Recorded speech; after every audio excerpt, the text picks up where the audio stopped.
Nilalait nila yung mga construction worker na mababaho daw, libagin, nakakadiri. Akala mo naman talaga kung kagaganda ng mga buhay ng mga to. Ang lakas manlait ng kapwa. Anong masama sa pagiging construction worker? Construction worker ka man o naman trabaho mo, basta hindi ka nagnanakaw, marangal na trabaho yan.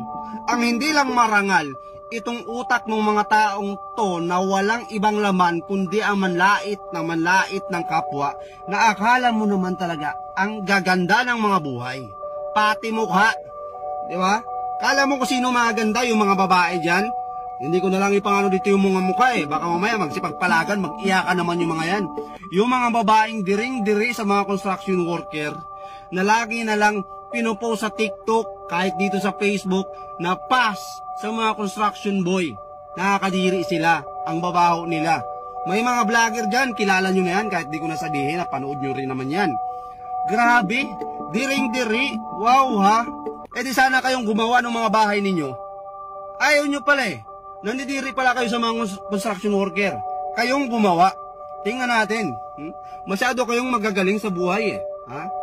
Baka yung mga magulang ninyo, baka yung trabaho niyan, kawatan yan. Ha?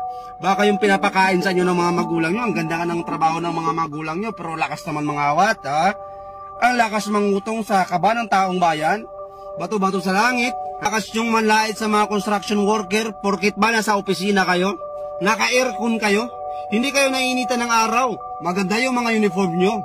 Kaya feeling nyo, ha? Kayo na yung pinaka-mayor dito sa mundo. Trabaho nyo na yung pinaka-malupit. Lakas yung manlait sa mga construction worker. Baka nga, sagad kayo sa utang eh. Ha? Baka yung ATM nyo nakasangla. Tapos lait kayo ng lait sa mga construction worker. Ang mahirap nyan, mas malaki pa yung sahod ng mga construction worker kaysa sa inyo. Yun yung katotohanan. Yung mga construction worker na yan, pag skill ka, mason ka, karpintero ka, magkano yung mga arawan ng mga yan? Nangungontrata pa yan. May sideline pa yan. Ikaw, tingnan nyo muna yung mga sarili ninyo. Baka nga hindi nyo kayang buhayin yung mga sarili ninyo eh. Tapos ang lakas nyo ng manlait ng trabaho ng iba. Baka nga palamunin pa kayo sa bahay ninyo. Yung mga babae dyan, ang lakas mong salita. Ha? Pa sa mga construction boy. Tapos yung mga napangasawa, ang pupugi, wala namang alam na trabaho, palamunin. Oh, real talk. Real talk, babae pa yung nagtatrabaho. Yung lalaki nasa bahay lang kasi nga, pass daw siya sa construction boy kasi nakakadiri. Mababaho. O nag-asawa ng pogi ngayon, yung pogi, saksaka ng tamad. Oh, siya yung nagtatrabaho, magaling, palakpakan. Magiting kang babae ka. Yan tayo eh. Bago mo tingnan yung kamalian ng iba, tingnan mo muna yung sarili mo. Baka hindi perfecto yung buhay mo, kaya dahan-dahan sa pananalita. Ito ha, shout out sa mga TikToker dyan, sa mga babae dyan na akala mo kung sino maganda, na lagi na lang pinapangalantara na pa sa mga construction boy, mababaho sila, kadiri sila.